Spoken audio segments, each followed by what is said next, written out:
ఉమ్మడి పాలమూరు జిల్లాలో మున్సిపల్ ఎన్నికల ప్రచార జోరు కొనసాగుతుంది. వనపర్తి జిల్లా కొత్తకోట ప్రధాన మున్సిపాలిటీలో చాలా సమస్యలు ప్రజలను పట్టిపీడిస్తున్నాయి. ఈ ఎన్నికలో తమ సమస్యలు ఎవరు పట్టించుకుని క్లియర్ చేస్తారో వారి వైపే ఉంటామంటున్నారు ప్రజలు. ఇక కొత్తకోట మున్సిపాలిటీలోని 14వ వార్డులో డ్రైనేజ్ వ్యవస్థ, సీసీ రోడ్లు సరిగా లేమంటున్నారు.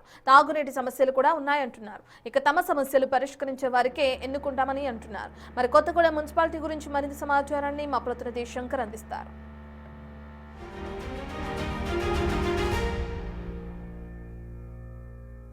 ఉమ్మడి పాలమూరు జిల్లాలో మున్సిపల్ నగారా మోగింది. ఇప్పటికే ప్రచారాల్లో చాలా మంది అభ్యర్థులు దూసుకుపోతున్నారు.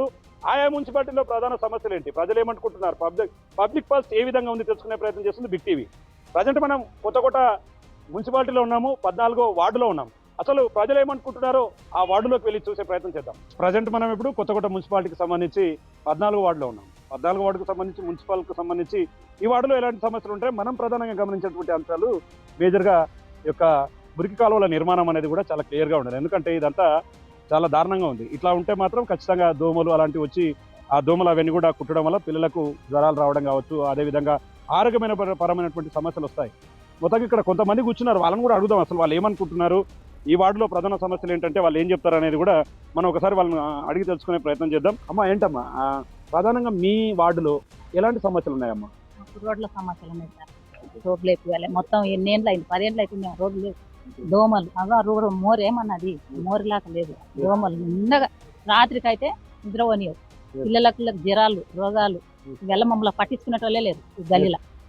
మాకు మంచిగా చేయండి బోరు కానీ రోడ్లు కానీ మంచిగా చూసుకుంటాం. ఈ సమస్యలు తీరుస్తామని ఎవరైనా చెప్తుంటే నిజంగా ఎలాంటి వారికి ఓటు అయిపోతారు మీరు? పని చేసేటోళ్ళకి వేయాలనుకుంటున్నాం మేము. ఎవరైతే పని చేసి గుర్తిస్తారో వాళ్ళకి వేస్తాం.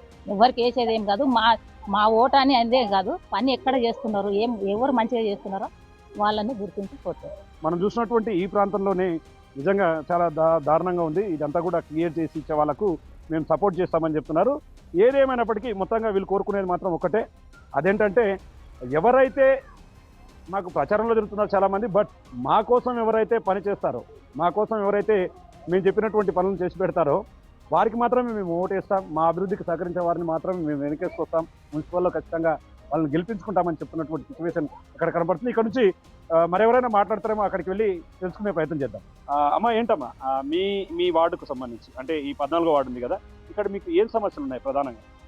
మురికి కాలువల సమస్యలు ఉన్నాయి సార్. మాకు మురికి కాలువలు అసలు తీయడం లేదు, వాళ్ళు పట్టించుకోవడం లేదు. దోమలు వస్తున్నాయి, దాని వల్ల పిల్లలకు జ్వరాలు వస్తున్నాయి. ఫుల్ దోమలు, అసలు నైట్ అంతా నిద్ర కూడా పోవట్లేదు, అంత దారుణంగా ఉన్నాయి. మురికాలువలు అసలు తీసలేరు. మురికాలువలను ఫస్ట్ పట్టించుకుంటే చాలు. పింఛన్లు కూడా బీడీ కార్మికుల పింఛన్లు అంటున్నారు. ఈ ఏరియా మొత్తం బీడీ కార్మికులే ఉన్నారు, సో వాళ్ళని ఎవరు పట్టించుకుంటలేరు. వాళ్ళని కూడా కొంచెం బీడీ పెన్షన్లు కూడా పట్టించుకుంటే బాగుంటది. ఎలాంటి వారికి ఓటు అయిపోతారంటే ఏం చెప్తారు? ఉన్న సమస్యల్ని పరిష్కరించుకునే కెపాసిటీ ఎవరికి ఉంటుందో వాళ్ళకి చూసి మేము ఓటేద్దాం అనుకుంటున్నాం. ఎగ్జాక్ట్ గా ఖచ్చితంగా ప్రజలంతా కూడా అప్డేట్ అయ్యారు. మా సమస్యలు ఎవరైతే గుర్తించి సాల్వ్ చేయాలని నమ్మకం మాకు ఉంటుందో, వాళ్ళు ఎవరైతే సాల్వ్ చేస్తారో నమ్మకం ఉంటుందో వాళ్ళు ఎగ్జాక్ట్ మన దగ్గర ఇంకొంతమంది కూడా ఉన్నారు. బ్రదర్ ఏంటి, ఏం చేస్తుంటారు? ప్రధానంగా మీ వార్డుకు సంబంధించి సమస్యలు ఏంటంటే ఏం చెప్తారు? ఎక్కువగా ప్రధానమైన సమస్య అంటే ఏం చెప్తారు? ఫస్ట్ ఆఫ్ ఆల్ కావాల్సింది ఏంటంటే ఈ సీసీ రోడ్లు ఏవైతే ఉన్నాయో ఇవన్నీ చేస్తే బాగుంటుందని నా కోరిక. సో నిజంగా ఇతను కోరుకునే దాంట్లో నిజంగా చాలా పక్కాగా చెప్తున్నాడు అతని సమస్య ఏంటంటే మురికి కాలువల నిర్మాణంతో పాటు గతంలో ఉన్నలాగా అంటే మనకు తీసిన తర్వాత తీసకన్నా ముందు ఏ విధంగా ఉన్నాయో రోడ్లను తిరిగి సీసీ రోడ్ల నిర్మాణం చేపడితే బాగుంటుందని చెప్పి కూడా ఈ వ్యక్తి చెప్తున్నాడు. మరి ఇంకో దగ్గరికి వెళ్దాం, అక్కడ కూడా వాళ్ళు ఏమనుకుంటారో అడిగి తెలుసుకునే ప్రయత్నం చేద్దాం. కొత్తకోట మున్సిపాలిటీకి సంబంధించి 14వ వార్డులో మరొక దగ్గరికి వచ్చాం. మనం విజువల్స్లో చూడొచ్చు, వీళ్ళంతా కూళ్ళకు వెళ్ళడానికి సిద్ధమవుతున్నారు, అంటే వాళ్ళ పనులకు వెళ్ళడానికి. ఆమె తింటూ ఉంది, అయినప్పటికీ ఆమెతో మాట్లాడదాం అసలు ఏంది అనేది కూడా. అమ్మ తల్లి, ఏంటమ్మా మీ వార్డులో ప్రధాన సమస్యలు ఏంటంటే? సార్ రోడ్డు లేదు, ఏం లేదు. ఆ కాలువల ముందర అన్నం ఈడ కూర్చుంటారు, అందరూ పండుకోవడానికి కూడా దోమలు ఈగలు అన్ని ఇంట్లోకి వస్తున్నాయి. మాకు ఎవరు పట్టించుకునే వాళ్ళే లేరు. రోజు చేసుకుంటే కష్టం, లేకుంటే లేదు. మాకు పలకరించే దిక్కే లేదు. ఇప్పుడు అడుగుతారు అన్నీ ఇవే అవే అని, తర్వాత ఎవరు ఏం పట్టించుకోరు మమ్మల్ని. 2000 అందరు చేసిండ్రు. మా సంటలు పేదోళ్ళకి లేనే లేదు సార్. ముందు వారిని అడిగితే వాళ్ళు ఏం చెప్తున్నారంటే ఏదో బీడీ కార్మికుల పింఛన్లు ఎక్కువ ఉంటుంది, అంటే ఇక్కడ ఎక్కువ చేసిన వాళ్ళు ఉంటారా? చేశాను 2-3 సార్లు. పేపర్లు కూడా ఇస్తుంది, అవి పేపర్లు పాడేసిందో తెలియదు, ఎక్కడ పెట్టిందో తెలియదు. మా సంటలకు ఇంతవరకు ఇంటికి అడిగినాం. అది బీడీలు పింఛన్ కార్మికులు చేస్తున్నారు. యాది లేదు సార్, 2000 కానీ 1000 రూపాయలు యాది చేస్తున్నారు, ఇంతవరకు చేయలేదు. వాళ్ళు కోరుకుంటున్నటువంటి మాటల్లో వారు కోరుకుంటున్నటువంటి ఆ కోరికల్లో పెద్దగా ఇబ్బందులు ఏం లేవు. గెలిచేవారు ఎవరైనా సరే చెప్పినట్టుగా వారు మాట కట్టుబడి తమకు అభివృద్ధి చేసి చూపించాలి. అలాంటి వారికి మేము ఓటేస్తాం. నిజంగా గతంలో ఈ కాలనీకి సంబంధించి బీడీ కార్మికులకు సంబంధించినటువంటి ప్రధాన సమస్యలు ఎన్నో ఉన్నాయి. కాబట్టి ఆ సమస్యలపైన ప్రధానంగా ఫోకస్ చేయాలి, ఇచ్చిన మాట సక్రమంగా నిలబెట్టుకోవాలి. అటువంటి వారికి మేము ఓటేస్తామని చెప్పి కూడా కొత్తకోట మున్సిపాలిటీకి సంబంధించి 14వ వార్డులో ప్రజలు చెప్తున్నటువంటి సిచ్యువేషన్ కనబడుతుంది. ఎస్, ఒకవైపు ప్రచార హోరు కొనసాగుతుంది. మున్సిపల్ ఎన్నికల్లో ప్రజలు తమ సమస్యల గురించి చెప్తున్నారు. మరోవైపు పూర్తిగా ఆ మున్సిపల్కి సంబంధించినటువంటి వార్డులో కూడా తిరుగుతున్నారు. వాళ్ళు కూడా ఏం చెప్తారు, అసలు ప్రజలు ఏం చెప్తున్నారు వాళ్ళు అనేది కూడా మాట్లాడదాం. ఎస్ అన్న, ఏంటన్నా మొత్తంగా ఎన్నో వార్డు నుంచి మీరు ఈ 14వ వార్డు నుంచి ప్రచారంలో పాల్గొంటున్నారు.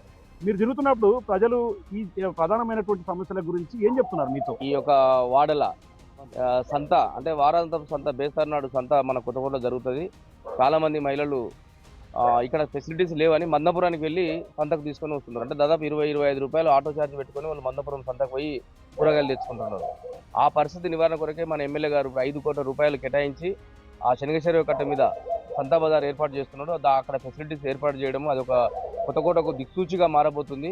అంటే మీరు ఒకవేళ ప్రజలు మీరు తిరుగుతున్నారు, వాళ్ళ సమస్యలు చెప్పుకుంటున్నారు మీతోన, ఒకవేళ ప్రజలు ఆశీర్వదించి మిమ్మల్ని వార్డు నుంచి గెలిపిస్తే ప్రజలకు ఎట్లాంటి సమస్యలను, అంటే వాళ్ళు చెప్పినటువంటి సమస్యలను ఏ విధంగా పరిష్కరించబోతారు?